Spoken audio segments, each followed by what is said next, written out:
This is Channel 253. Beep, boop, boop.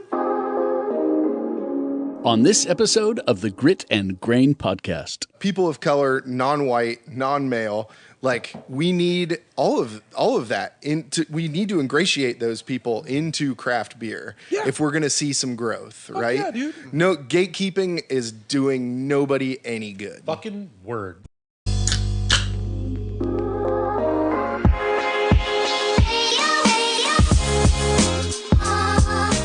Welcome to the Grit and Grain Podcast, where we explore and celebrate the craft beer industry, community, and history in Tacoma, Washington, and surrounding Pacific Northwest areas. Thank you so much for hanging out. Let's get to it. Hi, everybody. Welcome to the Grit and Grain Podcast, coming to you guys from the Parkway Tavern in Tacoma, Washington. Talking to you guys about all of our favorites, local beer nerd shit from the Pacific Northwest. My name is Matt McLaren. I'm here, of course, with Ron Swarner. Hello, Matt. Hello, sir. We are short Sean Jackson today because he is being a family man. So dramatic decrease in colorful metaphors and fuck-up stories, but more barley wine for us. That's true. And we'll see if we can fill those other gaps with our esteemed guest today. Our guest today is one of my favorite people on the planet and has been tied to this community in Tacoma for a long time, and also is tied to one of the greatest breweries to ever exist in America.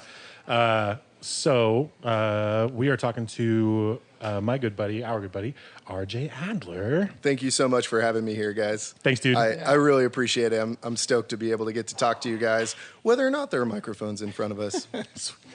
Yeah, then it's just a normal day. Yeah, actually, it's as we're recording right now, there are some huge snowflakes coming down right outside the window, and there is nothing more picturesque than seeing the bright pink and green Parkway neon like backed with snow. That is very true. It is a beacon in the dark. It's beautiful. Yeah. A nice shirt, by the way. Oh, thank you. Yeah, we're matching. Something told me. Yeah. Fucking nerd. Something told me that I didn't even need to text Ron to go like, "You're wearing your Buffalo Check Sierra Nevada shirt, right?" It's like, yeah. Well, I didn't get the memo, so. Oh, sorry. Well, you don't have one yet.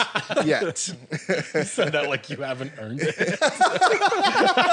Well, you don't have one because you don't buy beer from me. Yeah. Get your level 4 first, then chalk. Yeah, this is the beauty. Fuck up. Yeah, the beauty of being in sales is I got plenty of swag to give away to make people like me.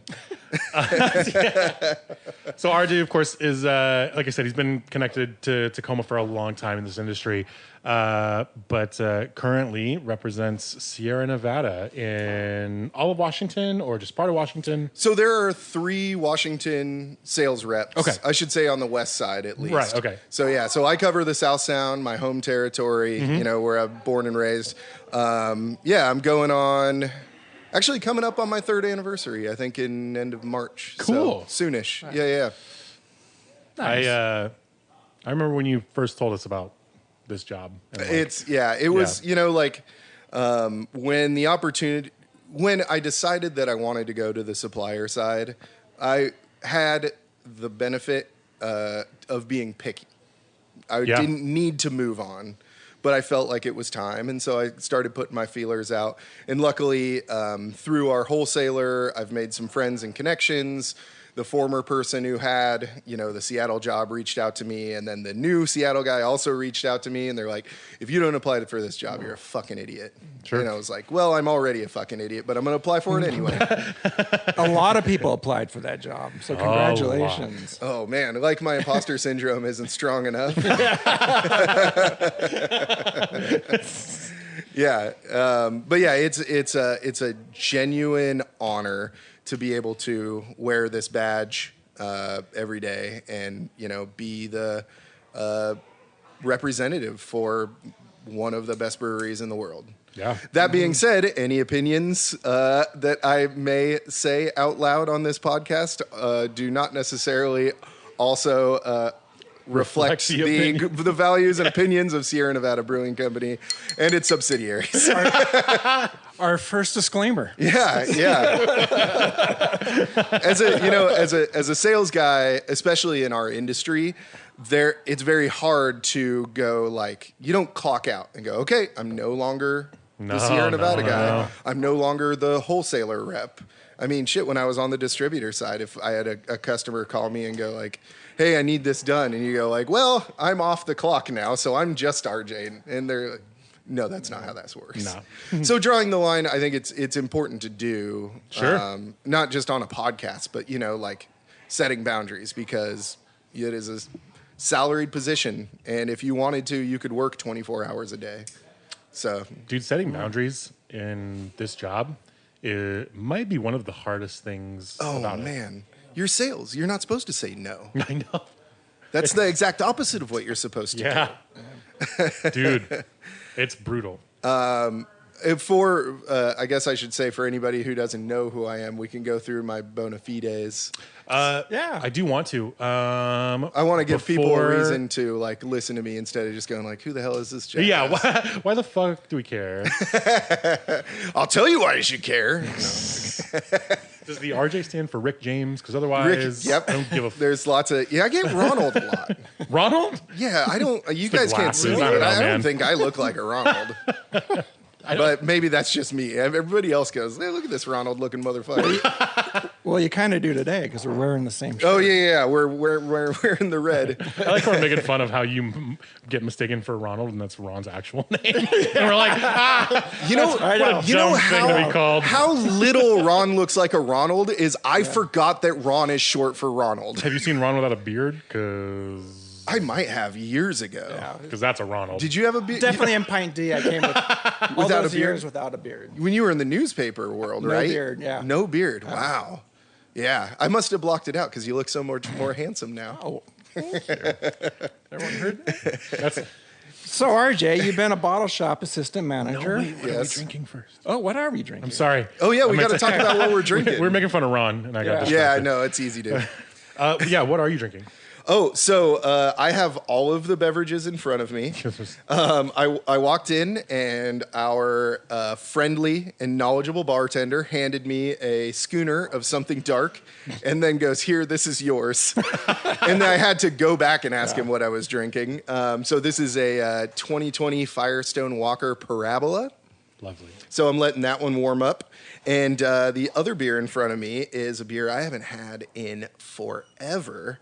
And, thanks to Ron, I get to have my first heady topper in about 7 years. 7 years. Alchemist, wow. If anybody doesn't know what heady topper is, this is what started the hazy IPA craze. Yeah, and it's just as good as I remember. Yeah. It is. Kevin Lynn gave me one like 2014 for Christmas. Oh, that's a great Christmas present. Yeah, and that was pretty much my introduction to New England hazies at the time. Nope. I mean, that was like, yeah.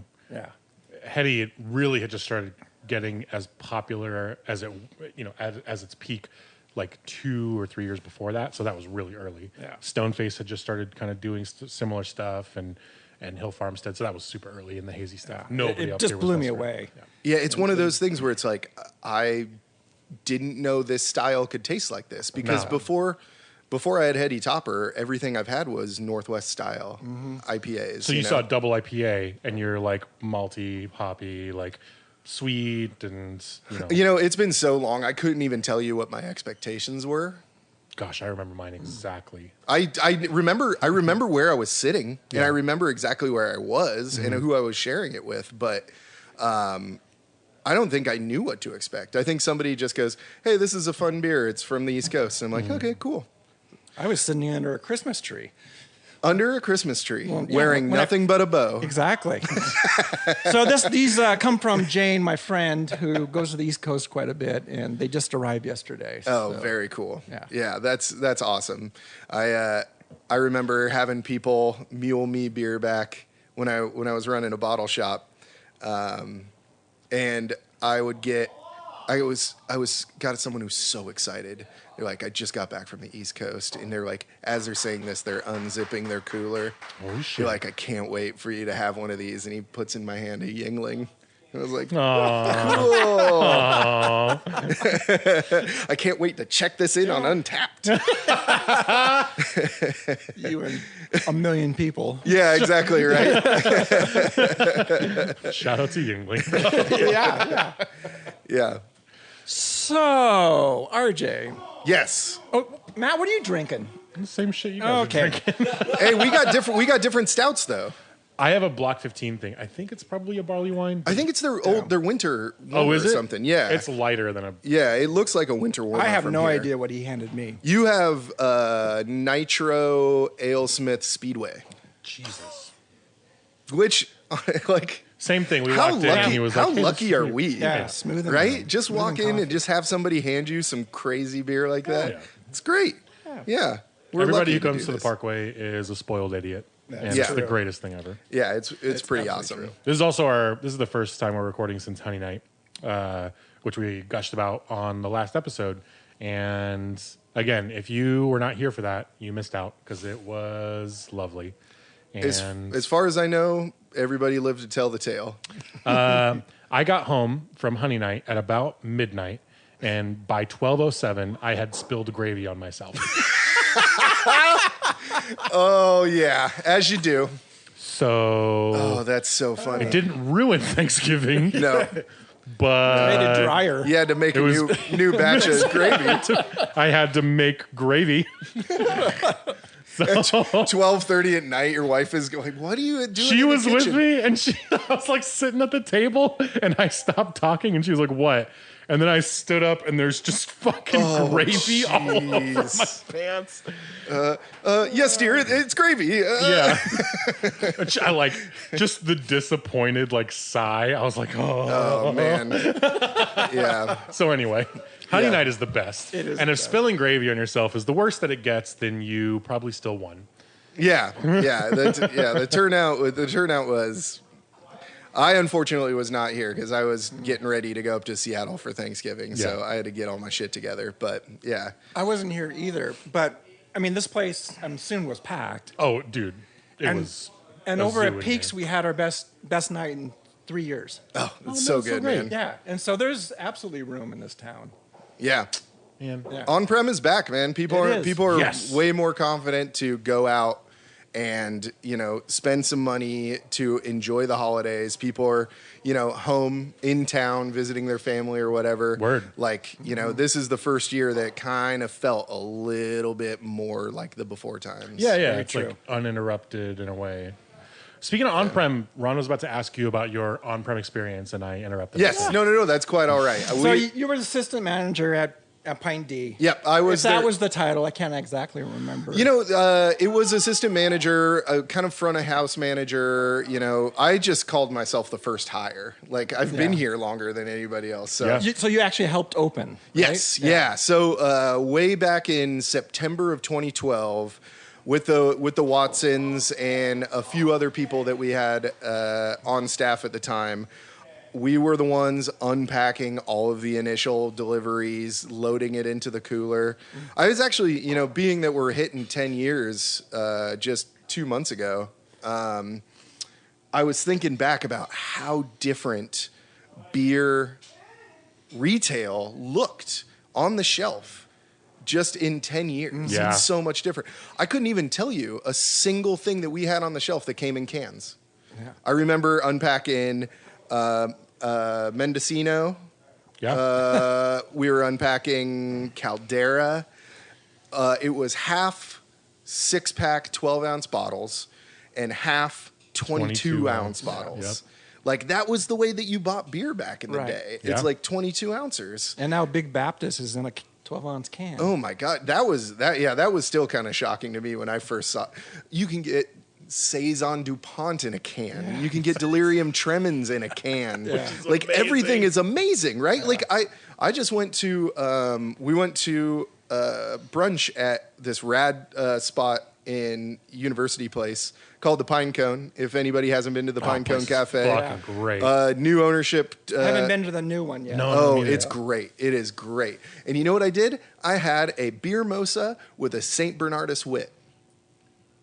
And it's great.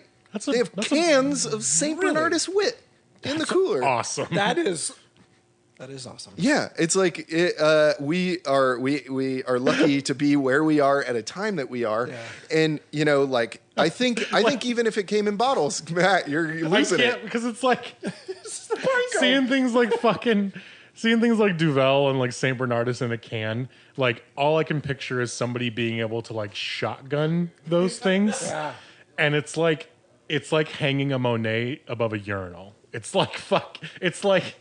I feel like it deserves more. Hard disagree. Being able to shotgun things like I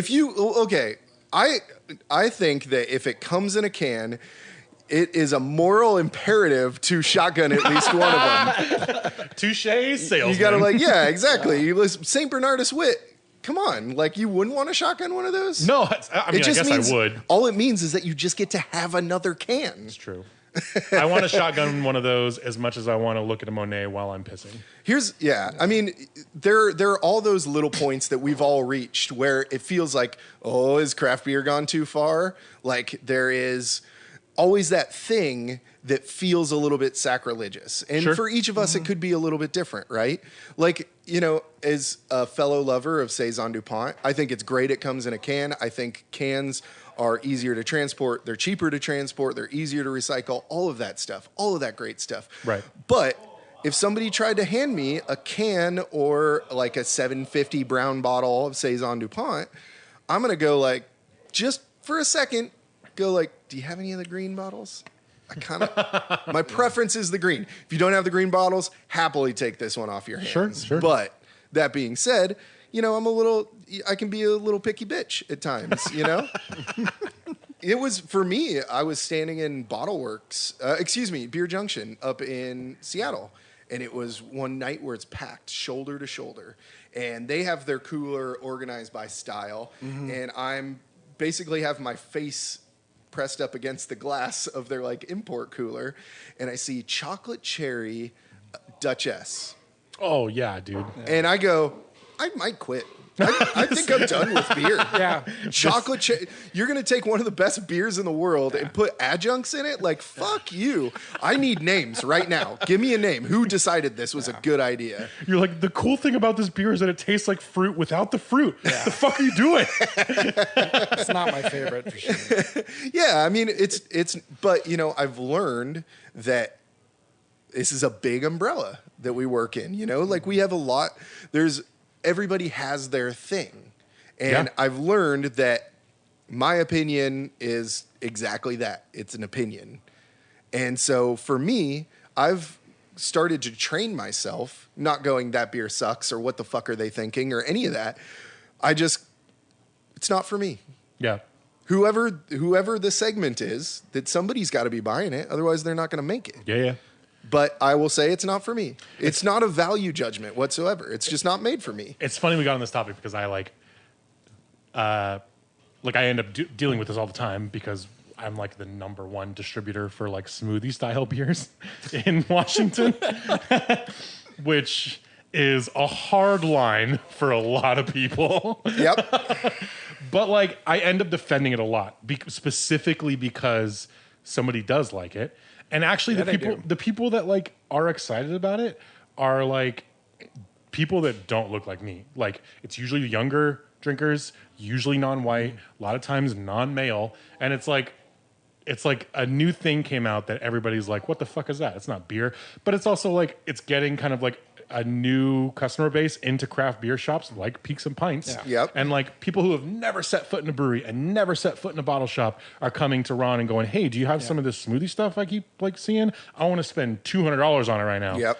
And then it's like this crazy, I don't know. It's funny we got on that because I like some stuff does feel like sacrilege, but then if you think about it like that, I don't know. It changes how you look.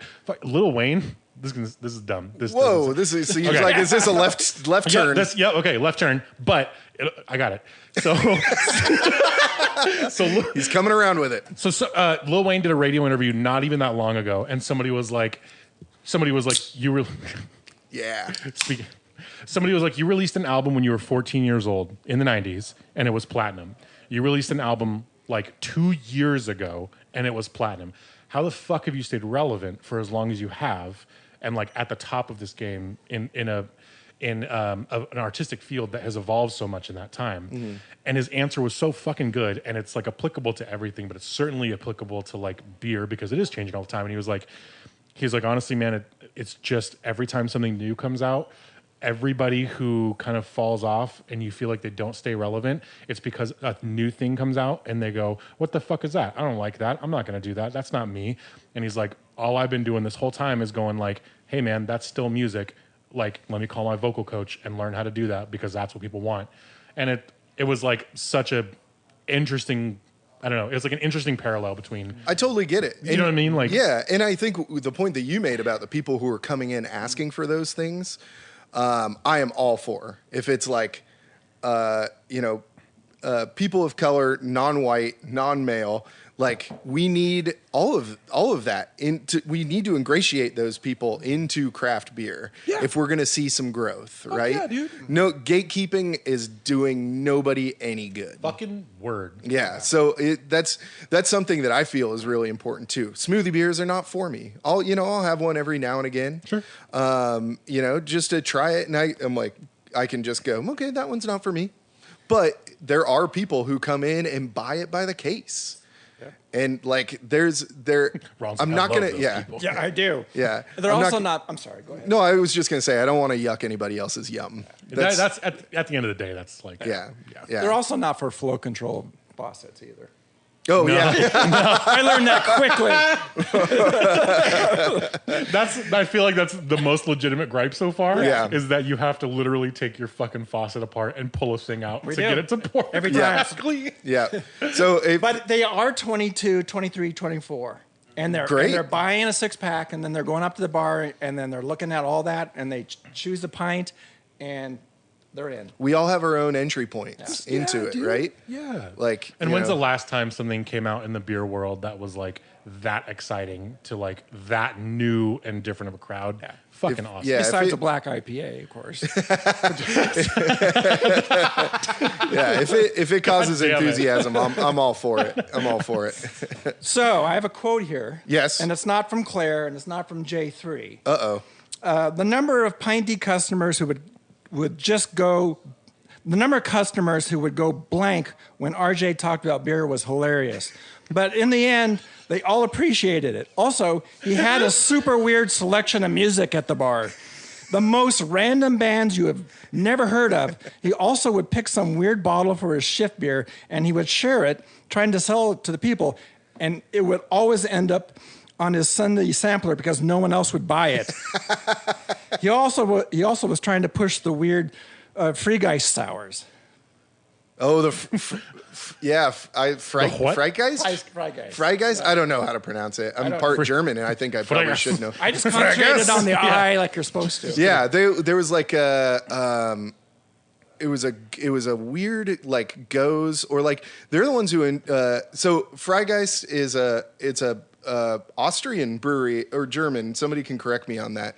But they would take historical styles that nobody was brewing, and then they'd brew it and they'd put their own little twist on it. So if it wasn't for Freigeist, I wouldn't know what a Lichtensteiner Weiss is, and and it was so cool and so different, and like being the dumb contrarian that I am. It's good because nobody knows about it, or it's good because nobody likes it. It's like, not that I would pretend to like beers that weren't good, but you know what I'm saying? Like, yeah. I want to take something so far out there that somebody would never, ever, ever want to try and bring it to them. And like, this is not something that you would ever pick for yourself, but you should try it. Yeah. And even if you don't like it, at least you tried it. Well, I was a big fan of that Sunday. Yeah. Who's the quote from? Can you guess?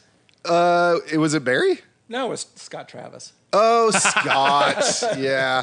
Our friend Scott Travis. He, also known as Chuggy Bear, he came up in the last episode too. Yeah. Getting so many shout outs. His head is not going to fit through a door. That motherfucker has earned a shout out from every single person. Yeah, that's true. City. But yeah. Also Motel 6. Also, I should say about the music thing, because the person that Ron mentioned, Justin Johnson, another good friend of ours, has worked with or for many of us. He didn't necessarily grow up in a household that had like a lot of music in it. Me, I had the entire, like I had Steely Dan and Paul Simon's albums memorized before I was verbal. Like it's just imbued in me, right? And so like I have a very eclectic taste in music. And I like to think I have good taste in music, but more than once I have had customers in the store at the time go like, "What the fuck are you playing? What is this?" And I was like, "I'll tell them what it is," and they're like, "Can you change it?" And I was like, "Well, here's the thing. I pick the music, and I have impeccable taste in music. So if you don't like the music, you're wrong." That's what I miss about being behind the bar too, is that like I can talk to people like that. As a salesperson, I can't take that tone with people. I can't tell people to their face that they're wrong. You're like, this is going to cost me a $3 tip. I'm okay with that. Worth it. But I mean, it continued on to when I started my own brewery. I was just about to say, this is actually a great segue It is. into your fucking contrarian approach to some of the like greatest beer that you've made at your brewery. But before we get into that, we're going to take a super quick break and then we'll be right back. Welcome back. Thank you for hanging out and listening and following along while we talk about all of this random beer nerd shit. Before we continue with it, I want to give a quick shout out to Channel 253. Doug, our amazing producer, who makes it sound so good every week, is Channel 253. Him and his partner, Eric Hanberg, and they run a wonderful network of podcasts that cover all sorts of topics, and they are all dedicated to Tacoma. If you want to stay connected to Tacoma as a community, as a city, follow along. You can support those guys if you go to channel253.com/membership. And stay connected, listen to their podcasts, and learn about your community, and it's awesome. You guys do a bang-up job over there. Seriously, I have I was not as familiar as I wish I would have been before Doug and I started working together, and I have listened to a lot since then, and it's been like awesome to learn all of the things that you guys have been covering. It's great. Please do. Again, channel253.com/membership. So we have a new beer in front of us, which I want to talk about, but we are going to ask RJ about his own nerdy contrarian beer pursuits. RJ, what are we drinking right now, man? So we are drinking a very special beer from my current employer. It is the 7-year E.H. Taylor Bigfoot. So it is our Bigfoot barley wine that has been aged in E.H. Taylor bottles. Extremely limited release. Cheers. This was, it was basically just distributed at the brewery. It's, both breweries and few select outlets. But I'm happy to bring the bottle and share it with you guys. It is 15%. Yeah. Wow, it rounded out those hops. Yeah. After 7 years, the hops don't really stick around, do they? 7 fucking years. Wow. Yeah. So, it's a beautiful presentation. I mean, Buffalo Trace, and they did such an amazing job on it. Yeah. I'm happy to share it around with you guys. Dude, this is awesome. This is. Thank you. There's a crazy story about this, the actual bourbon. About the E.H. Taylor? Yeah, so there was a major storm that went through in 2006 in central Kentucky and went right through their warehouses where they stored this, and one of them was empty, but the other one had a whole bunch of the E.H. Taylor bourbon, and it was in Warehouse C, which was the warehouse where Colonel actually built, and it survived. The barrel survived, but the roof and the walls were destroyed. So as they were rebuilding it during the summer, it was affecting the barrels, and so it was kind of an angel share where it was evaporating. Yeah. Oh, because of the temperature fluctuations. Exactly. Oh, okay. And that it makes ended sense. up being awesome. Oh, nice. So it was like a little bit more concentrated because more of it came off. Wow. Interesting. Damn. And this was 2006. 2006. Yeah. Interesting. Yeah. I've actually never had just E.H. Taylor whiskey. So I'm sure it's great. Yeah. Love it. You know, I am a whiskey fan, but not a whiskey nerd. So I usually take it upon myself just to dig through other friends' collection and just help myself. Yeah. Anytime, homie. Anytime. Yeah. This is awesome, dude. Thank you for of course. Sharing. I think a lot of folks saw that this was coming out and have been clamoring for it. So I will tell you what, that cool to be able to try it. You know, I kind of heard a few murmurs about it just kind of within internally. Yep. But I didn't know the full extent of it until they posted it to Instagram.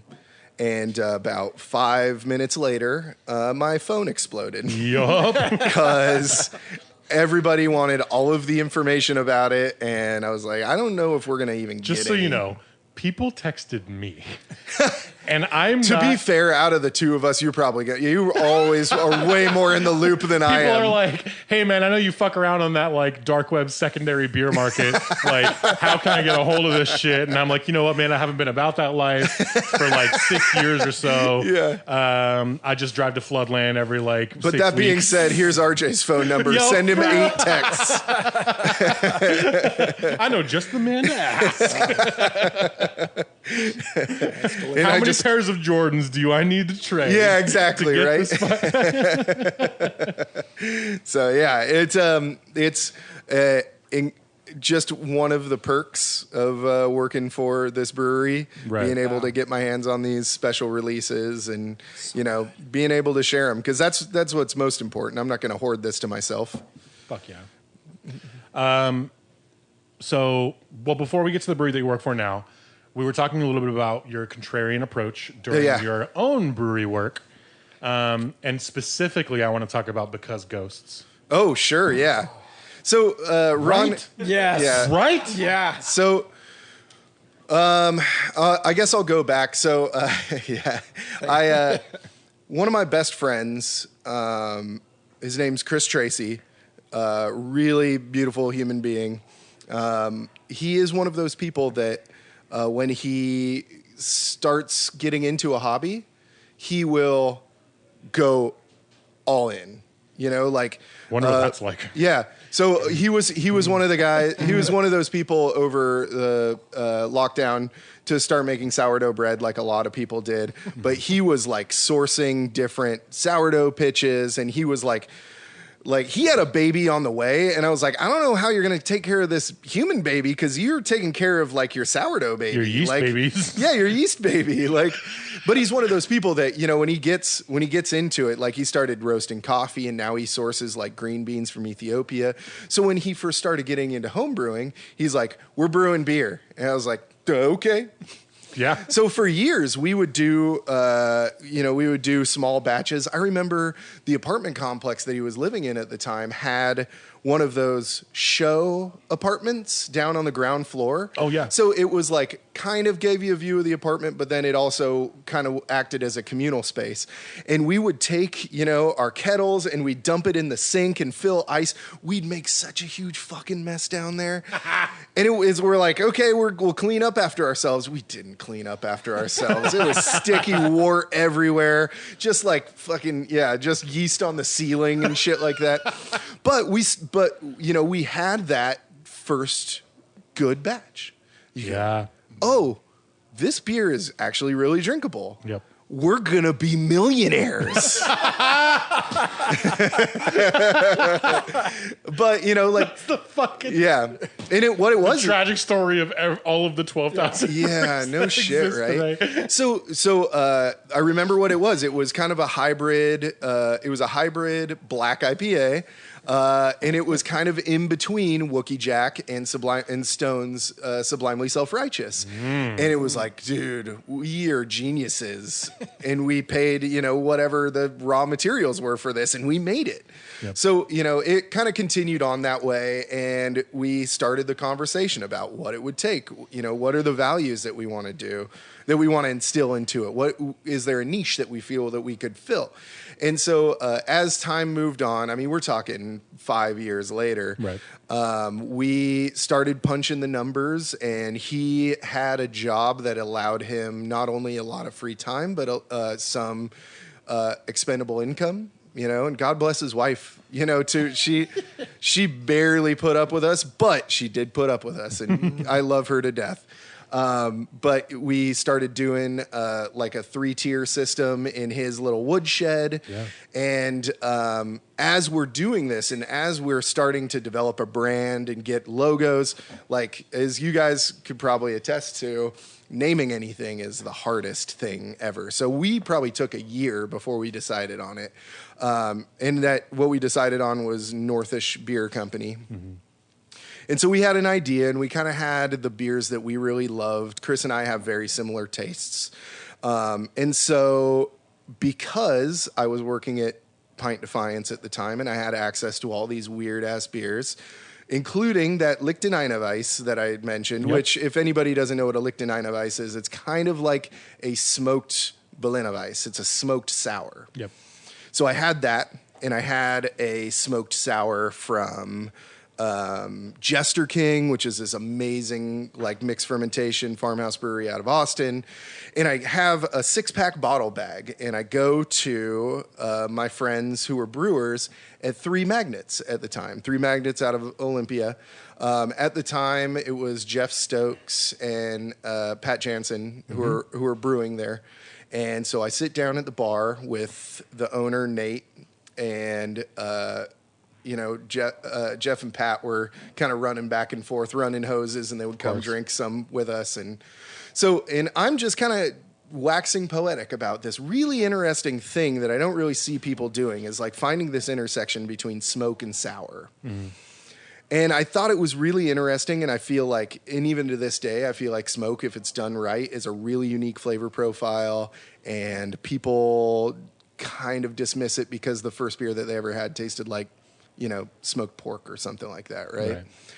So I'm having this conversation with him, and so Jeff is like, this is really cool. I appreciate you sharing. And I was like, I kind of want to do something, like kind of do my own take on this. And Nate goes, yeah, well, let's do it. And he turns to Jeff and he goes, Jeff, I think you got a couple of open brew days like in September. And Jeff's like, yeah, totally. So I connected Chris and Jeff Stokes up, and they developed a recipe and that would eventually become Because Ghosts. Yeah. So it was a mixed firm, sour, smoked farmhouse beer.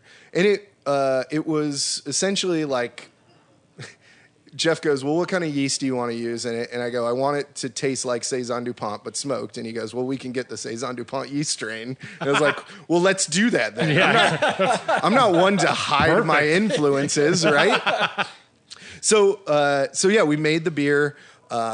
Nate did, oh man, they packaged it in this beautiful green bottle, 750. Yeah. It was like their Helsing bottle. Yeah, really it was beautiful. What they called their. So they had the Town and Country series, and so that was their I think it was just the Country series. No, maybe it was Town and Country.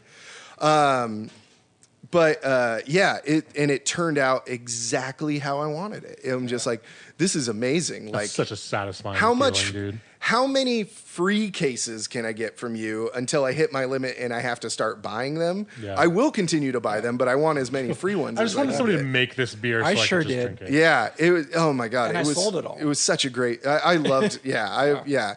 R.J. and I didn't know each other that well actually when he made me try it, and it was like I think I was studying for Cicerone at the time, and him and I kind of both had like similar industry sort of pursuits, and like we were first name, but that was kind of really it. I feel like we weren't super close, and he was like, hey man, you should try this thing that I've been working on. And I had to like ask somebody for your number like 5 days later so that I could text you and go, hey man, my mouth is watering for this beer you made me try. Yeah. Where can I get some more of it? Yeah. Yeah. That beer was kind of like, it was a beer that I wanted to drink. Yeah. I wasn't really concerned about its marketability. Sure. But I realized that there was a lot of people who kind of shared the same sort of values and liked the same things and liked to branch out a little bit. So it was really fun to do. And I will tell you, I don't think I've ever told you this, Matt. I was behind the bar at Pint Defiance, and their sales guy at the time, Lionel, comes in, and he makes a beeline straight to me. I love Lionel. Me too. Yeah, and so he like reaches into this envelope, and he hands me a silver medal. And I realized that he, without my knowledge, entered the beer into the Washington Beer Awards, and it took a silver medal. Yep. The very first beer I ever made, we had like our logo, the Northish logo on it. So sweet. But it wasn't, we didn't even have any equipment yet. We didn't have our brewer's notice. But your name was on a Our name was medal. on the bottle. Ugh. And goddamn, like just a proud stiffy I had. And and so like, yeah, I was so honored that they would give me the silver medal, and that kind of buoyed Chris and I to kind of be as weird as we want to be. So when we finally opened the brewery, November of 2017, maybe 18. It seems so long ago. The very first beer we made was a Because Ghosts base, but we added black midnight wheat to it, or maybe it was Carafa 3. Basically, we wanted to give it some black color without giving it a big roast character. And then we put it into a barrel for 10 months. So it was essentially Because Ghosts aged in a barrel for 10 months, like basically mixed fermentation and oak. And that was the first beer that we bottled, and it was called All of the Ghosts. And I, like, still to this day, I might have another case buried in my garage somewhere. If anybody's listening and they took part in some of those virtual sessions for Brew 53. Oh, right. Yeah. That went into the kit. Yeah, that would have been one of the kits. Yeah. Oh, yeah. I forgot about that. A historic, creative, and like weirdly authentic Tacoma beer in a lot of ways, which is why we included it. Yeah. The label has on it, kind of sort of hidden in there, the beer judge notes, because we submitted that one for judging at the Washington Beer Awards. And one of the judging forms we got back was this guy. I don't know who it was. He was dumbfounded. He's like, I don't know what the brewers are trying to accomplish with this. And he says it lacks direction. And I told Chris, I was like, that's fucking great. That's the best comment. We're putting that on the bottle. It is a black, smoked, sour, oak-aged saison. Of course it lacks fucking direction. Yeah. I don't want anybody buying the bottle and not expecting a crazy ass beer that they've never had before. Which is hilarious because you're called Northish. Right. Yeah. Yeah. Lacks direction. That should have been our the equivalent tagline of palm mashing a keyboard. Yeah. Let's fucking go. Yeah, exactly. That should have been our tagline just for the brewery. Yeah. Northish Beer Company lacks direction. Jesus, where were you? Drinking it. Yeah, that's true. Oh man, I missed that beer. So I had texted RJ like, I don't know, years later, because I found a bottle. I found 2 bottles at Tacoma Boys in Puyallup. Oh, of Because Ghosts. And I bought both of them. There was, during the pandemic, a bar opened up on 6th Ave in Tacoma called Field Bar. And in my capacity as a beer rep, wanted to come in, introduce myself, kind of get an idea what their style is, figure out if there's, room for any of our beer, if I've got a beer that fits in there as a Sierra Nevada rep. Right. And I walk in and I see he's got bottles of Because Ghosts on the shelf. Oh my gosh. And I was like, hi, my name's RJ. I'm from Sierra Nevada. I made that beer. Let's talk about that one. Yeah, who cares what I'm selling now? Well, let's talk about this one that I made. It was one of those epiphany moments, Because Ghost was, that like what's the word? I guess I'm trying to say that it it was buoying, but it also sort of like justified all that time that I've spent because I was 5 years solidified all of your efforts in this industry. Yeah, 5 years behind the bar at Pint Defiance. I got my BJCP certification while I was there. Like all of this time so I got my certified Cicerone certification when I moved over to the wholesaler side, and I guess that was the moment in where I go, okay, let's not work on any other skill set about yourself. Just make sure that you are all about beer. And so now, like, I can't change my own oil, but, you want to talk about DO levels or, you want to talk about different. Yeah. Bro. You want to talk about why green glass is better than good. Yeah. This is why RJ and I are fucking friends. I swear to God. And this is why we need 2 hours instead of 1 hour, Doug. Yeah. I know. Well, so we do want to talk about some of the beer that you do sell now. Yes. So, we've gushed about Sierra Nevada almost every episode. Yeah. Specifically because Sean's Desert Island beer is Bigfoot. Yeah. But, you and I were kind of bullshitting a little bit about, before the episode started, about sort of where legacy brands kind of fit into like kind of the modern craft beer world, especially in Tacoma, especially in the Northwest, where like things are changing all of the time, and a lot of brands that have existed for a long time and really built the foundation for the change and the progress that we're seeing now kind of get dusted a little bit in the market. And I don't know, you and I kind of agree on this, but yeah. I'm curious. I feel like people might be curious about your thoughts. Something that always appealed to me about beer was the history behind it. Like there are those fucking television shows that are just like, how beer built the modern world, or that was the first fermented beverage. And it's like, it's fun to think about that.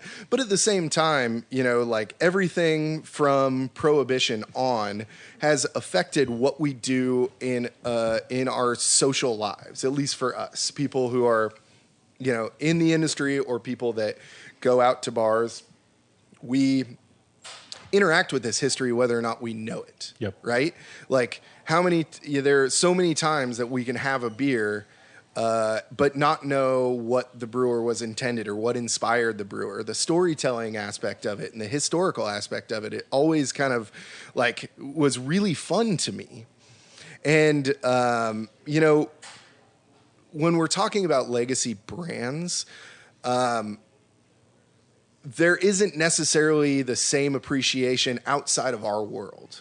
There are a ton of people who continue to buy beer that don't know anything about it. They go, I buy this thing because it's the thing that I like. Yeah. And I don't fault any of those people for that at all. Yeah. But at the same time, there are a ton of history that is so easy to find if you just reach out and do like a little bit of research, and it connects you to the brand. I mean, that's what we do at some level, no matter what position we're in. It's part of this podcast. It's about, exactly. It's about storytelling, right? Yeah, this is exactly why you're doing this, is so you could talk about the context and talk about, the history and the inspiration behind it. So as much as I hear people go, well, I can get Sierra Nevada Pale anywhere I go. Yep. Like it's old, reliable beer. But it's just another step further. You can go like, do you know why that is? Sure. Do you want to, do you want to know why? Do you want to hear the story about Ken Grossman?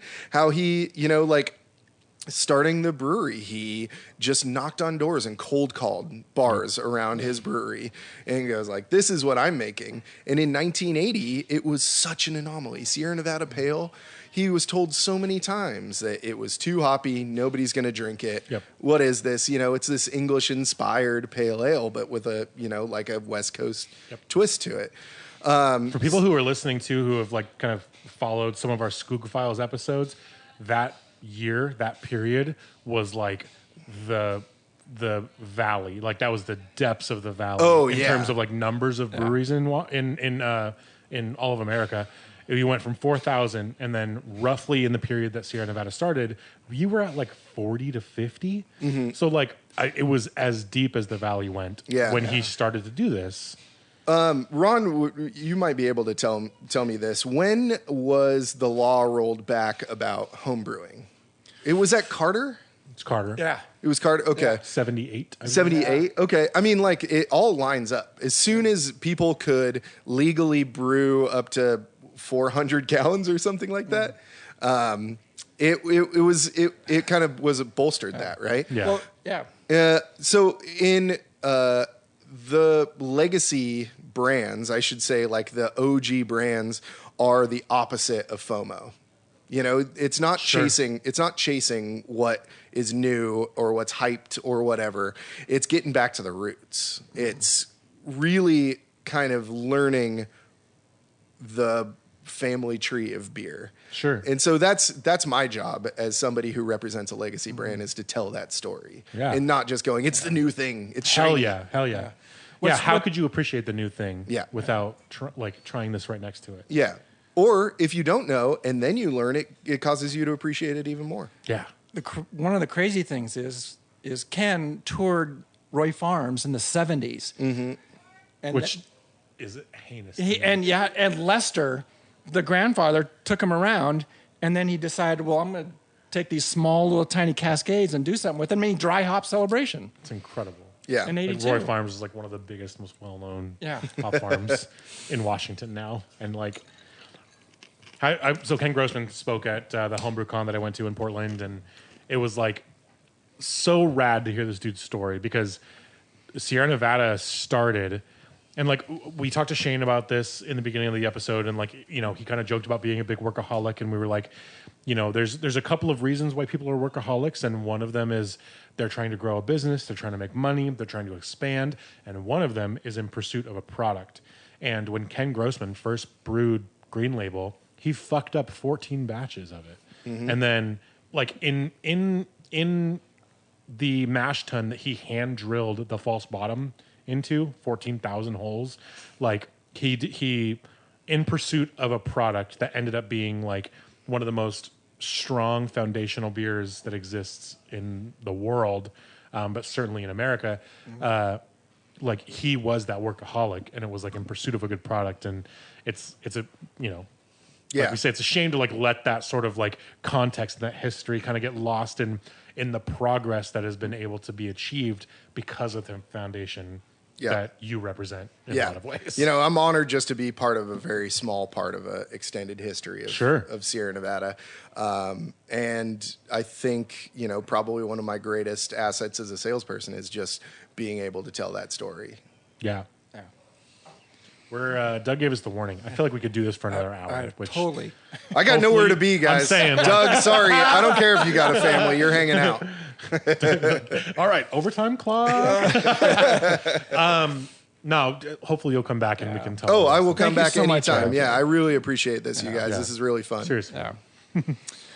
All right, Grit and Grainers, email us at cheers@gritandgrainpodcast.com with your comments, opinions, and access to E.H. Taylor's secret warehouse, Z, full of single batch bourbon and hot chocolate mix to-go kits that didn't quite catch on, but should have, because it makes sugar plum fairies dance in your head, but feel like a mosh pit at a Slayer concert.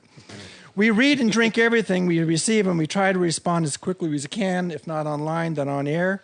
You can subscribe to Grit and Grain on Apple Music, Spotify, Google Play, iHeartRadio, and Stitcher. And please leave us a review. Also, check us out at Channel 253 and gritandgrainpodcast.com.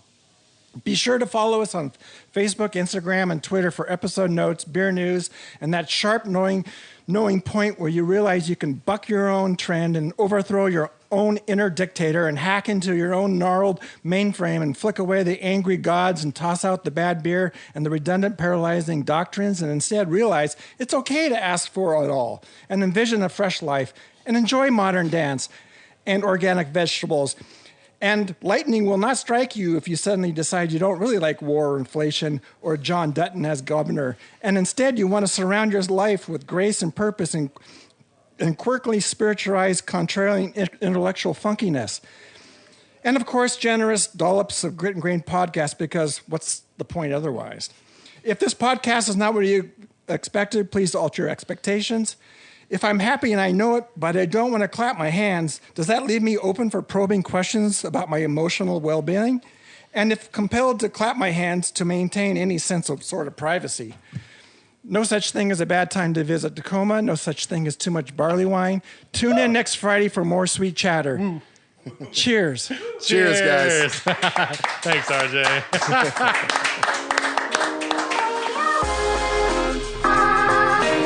Thanks again for tuning in. Don't forget to follow us at Grit and Grain Podcast wherever you get your social media and catch new episodes every Friday. Cheers.